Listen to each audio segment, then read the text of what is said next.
Have you ever wondered what games you should keep or you should lose? Find out here at Purge Reviews. Have you ever wondered what games you should sell or you should use? Find out here at Purge Reviews. Find out on our top 10 list what games you cannot miss. Don't forget to subscribe to Purge Reviews.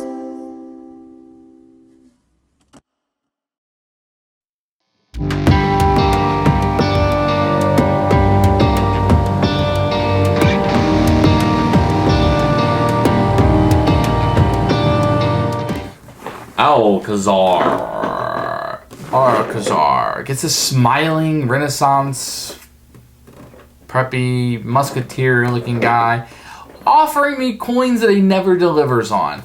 This is like one of the thickest boxes ever. Like, it's thicker than my head. I have a big head. Can you see this? It's just bizarre. It doesn't really need to be this big. It's really weird. You have this huge insert. When you think you need all of this in here, you can't see what I'm doing, can you? Like, there's a lot. Like, it probably could have been another inch or two, because really this is all you're doing. This is just propped up. You have no idea what I'm doing. It didn't need to be this deep. Anyway, this is what we got. I should start out by saying it's an abstract. It's very abstract. I don't know the history of it. There's some kind of other, was it Big Brother or something that's in here? I don't know. Some other game it may have been based on. It feels a lot like Acquire, to be honest. It feels like maybe Acquire was borrowed very heavily, which I find to be okay in the board gaming world. People are okay with that. I don't know why you just wouldn't play Acquire. It's very bizarre. The theme is really weird, how you're building these castles, kind of, and you're building all these mansions and castles, and then they connect, and you're putting men higher and higher to score points. It's totally lost. The theme is just ridiculous. It makes no sense. And I know somebody's going to comment and say, well, it makes sense if you know this and that. It doesn't. Why do I score more points as my guy is higher than your guy? And there's two different kind of guys that score differently depending on how high they get. It's very bizarre. At the end of the day, the pieces, and it's neat. You're building this 3D thing. It's really cool. But the game isn't that exciting. It's not very good. You do have control over where you can build, sort of. It's really abstract, which bothers me. It's hard to tell where the best move is, and I kind of got into this thing where we were playing where I was kind of doing my thing and they were kind of doing their thing, and we didn't really want to intercede or intercept that. Maybe that's a flaw for us. I almost felt like it was better just to do your own thing and hope for the best. Maybe I just didn't care that much. Played it a few times. I don't know. It takes up a lot of space on your shelf too, and I don't know if that's good. The theme has been done. We're building castles again. I'd rather play castles on Mad King Ludwig. I'd rather play Acquire. It has no place in my collection, so I'm gonna let this bad boy go. The guy's smiling on the front of the box though. Ding. I don't know. So be it. Oh, and it has a variant for Big Boss in here. So if you want to play Big Boss with this, for you fans of Big Boss, this is the version to get. Time may have passed this game by. It's interesting how you're buying the cards, and you can buy the tower cards to build up to level 5, but it just seems like you got to start building those bridges. That's how you're going to get the multipliers. So the strategy becomes just buy bridge, buy bridge, buy bridge. Being able to position pretty well is important. I could totally see somebody being smarter than me and be like, wow, this is so good. This is why it's so smart. This is why it's so great. But why wouldn't you just play Acquire? Like, the theme is so lost on me. It just feels like sometimes in these games, when they get really abstract like this, it just feels like I'm doing this to score points. I don't know why I'm doing it. I don't care why I'm doing it. I need this card. And the cards are just numbers. There's no thematic sense to them. And there's the board is just a spreadsheet, although an odd-shaped spreadsheet. And I play 39. I can build on space 39. There's some decision when you're building the castles, but that quickly goes away with the spacing requirements of it. I just didn't find it very interesting. I didn't find the decisions to be very interesting, and I found it to be problematic. Where I place people and being taken over, I just wanted it to be over most times. And it's kind of hard to explain why choir is fun and this one is not. It just isn't. So it's good enough for me. I'm going to purge this one. I recommend if you're looking at it, I could see somebody looking at the pieces in this and buying this game just for the pieces because they want to use them in something else. I could totally see that happening. The pieces are just beautiful, but I'm kind of tired of building castles, especially in such an abstract manner. So I'm going to pass. If it looks like fun to you, take your chance on it and purge.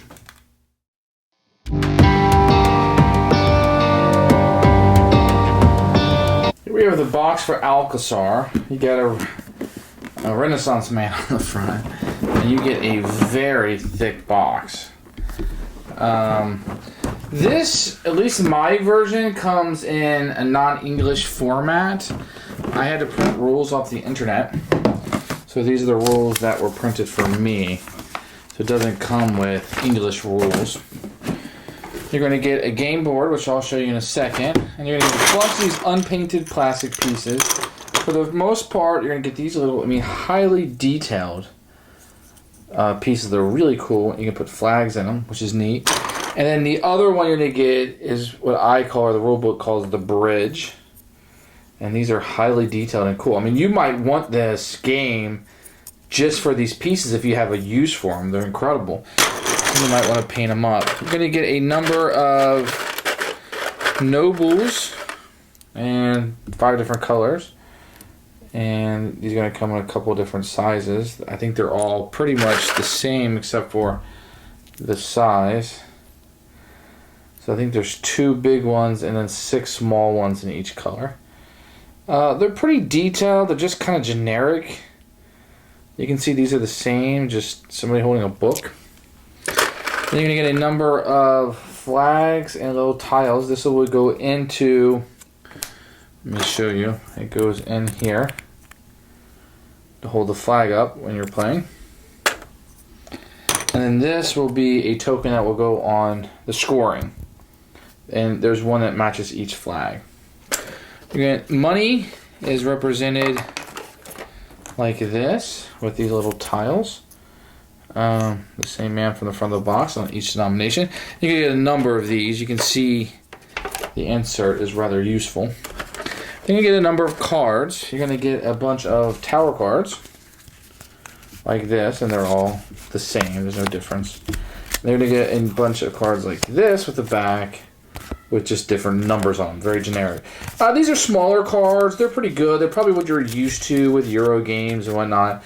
They shuffle pretty well. And being that this is an older game, they've held up fairly well. The insert is incredible. The components are really good. These are really nice. These are not going to break. You can just throw them down. They're fantastic. All of the components are really good. Arguably, this game is a little overproduced to what amounts to an abstract game, I guess. But you don't usually get a lot of complaints out of people for overproducing a game, unless it just increases the cost. So this is going to be the board. Around it, you're going to see, this is not victory points. This is the value of the different towers you'll be building, which I'll show you in the flow of the game. These numbers correspond to the cards that I showed you. And you're going to have just an outline here where the cards go. It's completely useless. You can't see it. Like a half the card just to show you where they go, I guess, because you would need help knowing where the piles are. I guess it's kind of nice. It's just pointless. Very bland board. A little bit of purple, a little bit of poppy. But really, this is just spaces with numbers on it, and the cards have no artwork. So they saved a lot of money on artwork, just reusing that one picture of that guy, I suppose. But that's the components. The artwork, boo! But the components, quality is fantastic.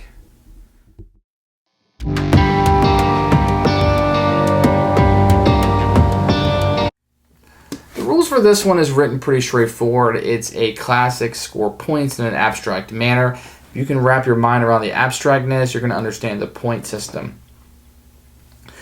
when you play it for the first time, it's going to become very clear that the bridges are going to be important. Understanding those bridges is going to be the most important thing you're going to do in this game. Getting your guys as high as possible, as quickly as possible, is going to be pretty important. And those tower cards.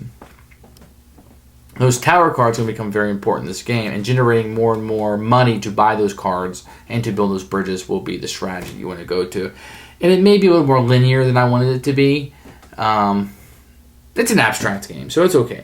I think 90 minutes is a long time. The box says 60 to 90. I think an hour and a half is a long time to spend with this game. The rule book, you probably need about 20 minutes to get through it. If you're a quicker reader, maybe quicker, but 20 minutes, I would make sure I digest those. And you really got to know the 5 or 6 options you have in the game. You got to know those when you're going in, and you need to start planning those from really move 2 to 6. You got to be starting to plan for that, or you're going to lose and lose badly.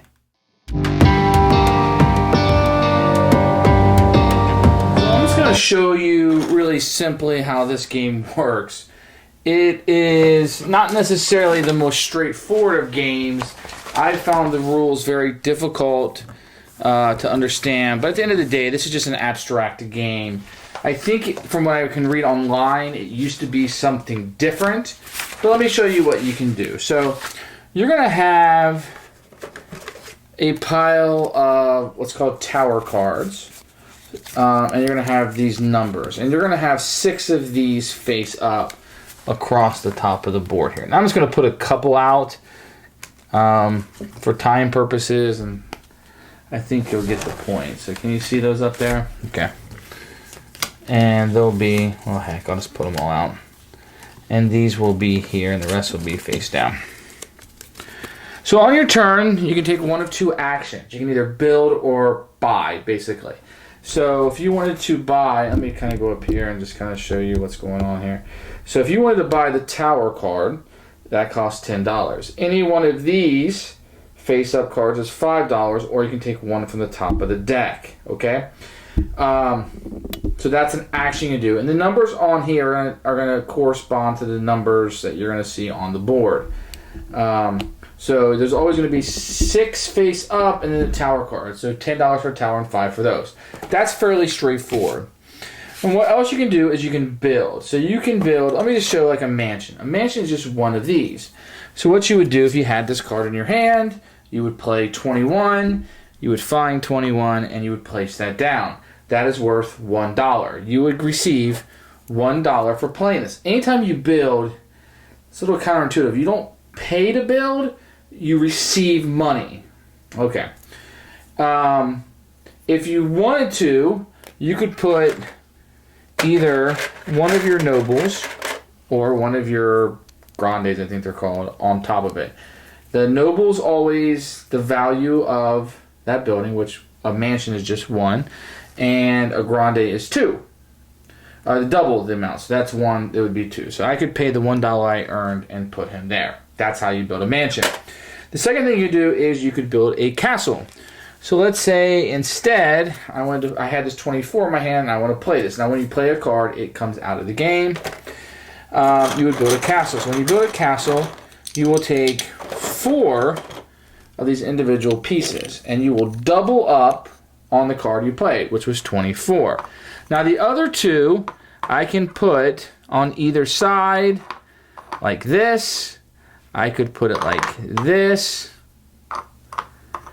or I could put it like this. The only restriction is that if you build it next to a mansion, it has to be at least 1 space away. So this would not be a valid move. If it was next to a castle, it would have to be 3 spaces away. So if you're building just a castle. When I build a castle, I will put any flag, it doesn't matter.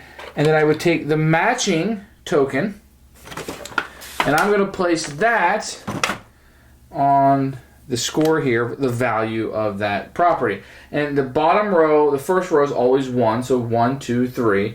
And every row on top is worth 2, so 1, 2, 3, but the one on top is 4, 5, so we have a value of 5. Then I would get $5 for that. And then, so I would receive $5, the value of the property that I built. Then, if I wanted to put a person on it, the small one would cost $5 because it's times 1, and the larger one would be double. Since it's 5, it would cost me 10. So let's say I put this on here, and I paid $10. That's the second thing that I could do. Okay, the next thing I could do is extend a castle or a mansion with a building card. So if, let's say I had built this, which is 23, 24, and 25, if I had one of those cards, obviously it couldn't be 24 because I already played it, but let's say I came up with 23, okay? What I could do is I could play the 23 card, and I could add another mansion on top. And now if I had a person there, he would go up to that level, okay? And let's say, for argument's sake, I had built the castle with 26, then I wanted to play the 23 card, I can add on to this. Well, if I added on, it's 1, 2, 3, 4. The second level is 5, 6. The value would go up to $6, and then I would do that. But if it was my first example, the bottom row is 1, 2, 3. The top row would be 2, 4. So 3 plus 4 is 7. That would be my better move if I had those cards in my hand, and I would get paid that $7. Then if I wanted to put somebody on the space, it would either be double for the big one, 14, or for the smaller one, just 7. It's always the value of what you have there. Now, you can buy these tower cards, and what these tower cards will do, they cost $10, and there's no numbers on them. So basically, I can take this and build a level anywhere I want. Well, why not here? But what I might want to do is put it over on this side, and that will add 2 more to the value of that. That's 9 by playing one of these tower cards. That's what they do. Now, with a tower card, it can never be higher than 5. If with playing just like the regular card, like the 23, I can go higher than normal. Okay. The highest value that a castle can ever be is 50. Now, something else you can do is you can add on and thus adding to these castles. So I have 2 castles, a castle and a mansion, whatever. If I play the 22 card, which is this space right here, I could actually impose this and thus making all of that bigger. And that's going to happen throughout the game. The last thing you could do is you could build a bridge, which are these. Let's pretend like it had been built like this, just for argument's sake. So let me just get these out of here. So if you have it set up, let me see if you can see that fairly well. Do you see how that looks like? This is level 2, and this is level 1. You can build a bridge on here. And the bridges are super powerful, and you're going to spend a lot of time playing tower cards to do this because this becomes 3 times the level. So this is level 3. This level right here itself would be 9. So 1, 2, 3, 4, 5, 6, 7, plus 9, and now it's 16. Let me give you another example. Let's say I had built this up here.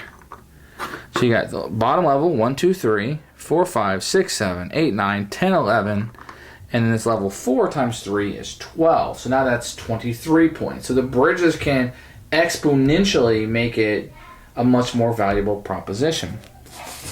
And you'll continue doing that, and you're going to spend a lot of time building those bridges. That's where the points is at, and that's where the game is really going to be played. And when you kind of unionize those places. And what you're trying to do is you're trying to get your people higher and higher.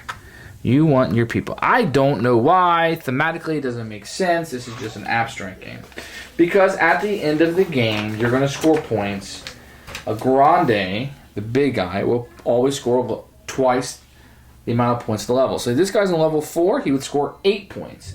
The barons, the smaller ones, always score the number of points high. So he's on the 4th level, he's going to score 4. So if that was the end of the game, I would score 8 for the big one, 4 times 2, and 4, 8 plus 4 is 12 for where he is at.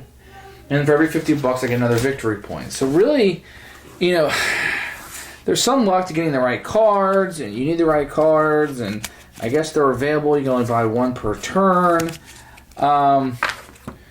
Very, very abstract, and you're just kind of building this. It borrows heavily from Acquire, but this is how you play the game.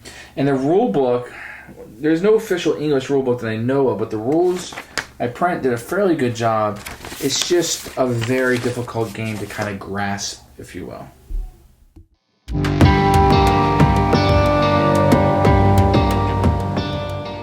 Who should buy this game? I'm going to say probably fans of abstracts, but you want something lighter, mathematical, if you will. People who like building castles, people who are really big fans of acquiring, want something just a tad bit different. I've heard there's better versions of this game. I've heard that this game is lacking for a lot of people. I'm going to agree. You're going to watch this video and you're going to know if you want this game or not. For me, it has no place in my collection. I'm going to purge it. I like my things a lot more thematic than this. I'm just tired of this theme. It's generic. The guy in the box is generic. He's holding this money out and smiling in these regal clothes. And he makes me look like a slob. And I don't like it one bit. And he keeps looking at me. And I'm tired of it. Box, be gone. Purge.